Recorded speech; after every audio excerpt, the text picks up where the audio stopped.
Black people, why do we do this to ourselves?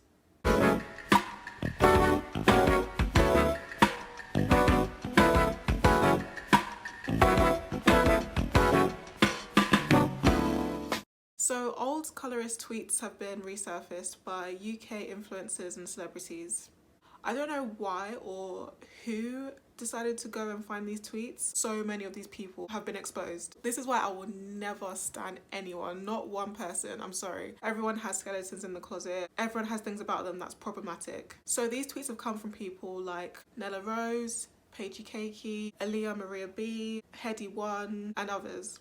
So let's get into these tweets. So I got these tweets from Shadeborough because I'm not on Twitter like that. So there's a lot of tweets from Nella Rose. One of them saying, white girls wear weave, black girls abuse it. Females don't know how to act when it comes to awkward situations, so black girls act rowdy to distract the audience for the subject. Why do black girls wear blusher? Like, who you trying to fool? Black girls abuse fake eyelashes, man. Hashtag allow it, hashtag leave it, yeah. No, I'm not trying to be shady, but a lot of these things she was talking about, is she not doing them? Paigey Cakey, your mum's an ape, LOL. Someone called Ivorian Doll, black girls are forbidden, white girls and lighties are the future. Someone from NSG, I'm actually not familiar with each member of NSG, I don't know if anyone is. Do I even still like black girls? Nope, white girls are the way forward.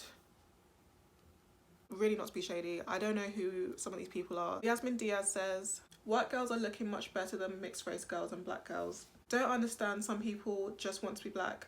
I wish I was white, how about that?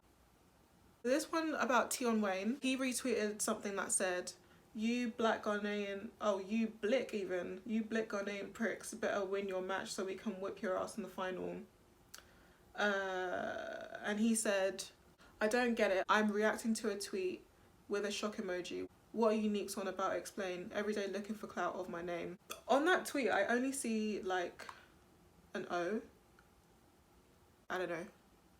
Make of that what you will. Headie One. This is why my wife will be black, because black girls are too violent to get strangled like that. They'll just catch a case for manslaughter. I don't even understand that.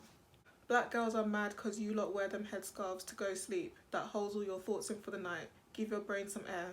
Your brain's just scattered. Young Philly says, not feeling this black girl on the train and she's trying to have eye sex with me. I refuse to look at her again. Hashtag leave it. Oleni said, I hate black girls, always have an attitude. Interesting. And the rapper Chip says, you don't know me, you blick baboon.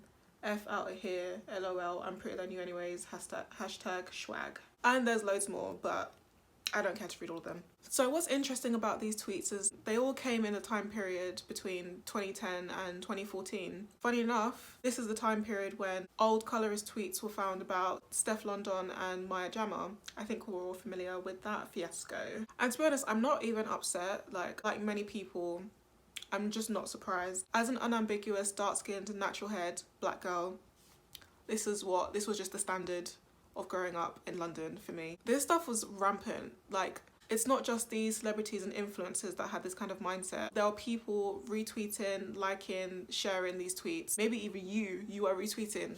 Was it? It just shows that the wider population of black people in London were sharing these jokes. Dark-skinned black girls were the butt of everyone's jokes. Like, it just got to a point where it was like, okay, cool. It's really not until, I think, within the last 5 years or so that it's now cool to be dark-skinned, you know, dark-skin appreciation, brown-skinned girls. Everyone has forgotten of their colourist pasts. There was a time that being African was not cool. Even my African surname was made fun of. I'll actually share a personal story of an instance where I experienced colorism as a child. So in primary school, it was pretty normal for me to go to the library after school with my friends, just as a way of socialising. Not that we were doing schoolwork as such, it was just literally somewhere to hang out that was warm, and safe.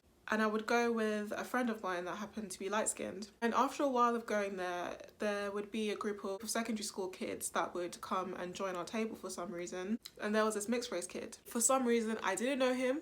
I don't know where he's from. I don't know your mom, your dad. I don't know you.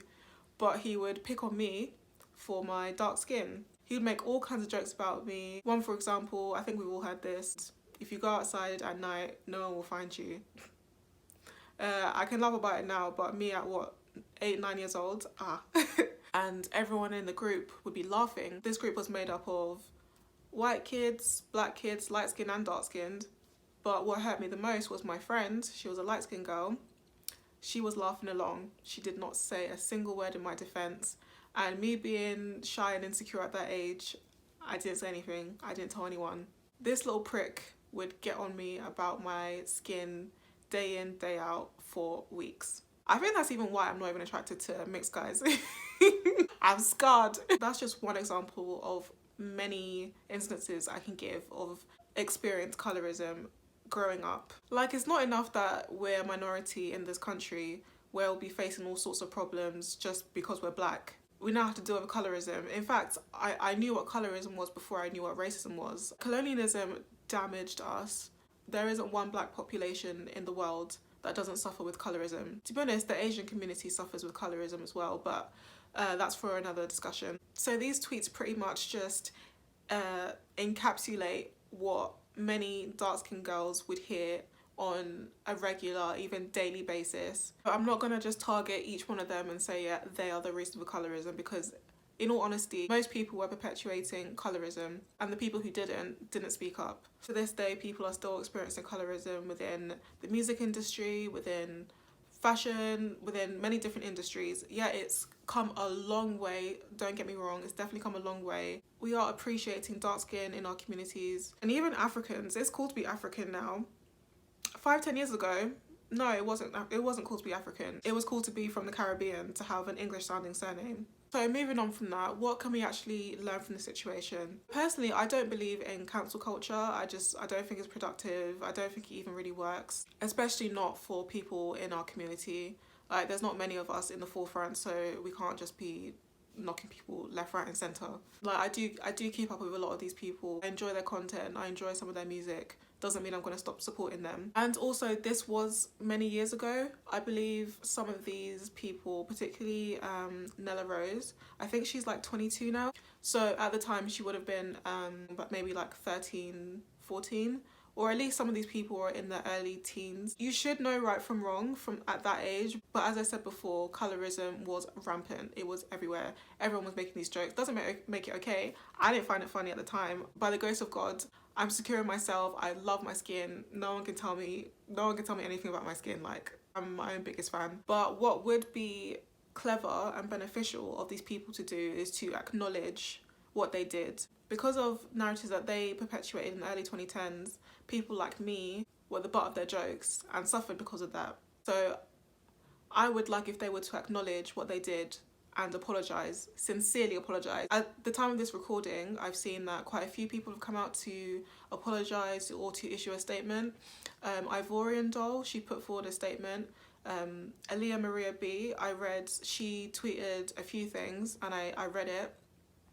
And she acknowledged that she experienced self-hatred at that time when she was in her early teens. So she actually acknowledged where this came from and apologised.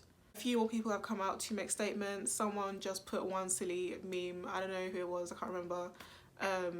Within the next few days, I don't know what's going to come out, if more people are going to apologise, if this is going to become a bigger thing, or if we'll just forget about it by next week. The same way that we want white people to acknowledge that racism does exist and white privilege is there, we need to acknowledge that colorism was a massive, massive, massive problem in our community. Still is to an extent, but when I was growing up, wow.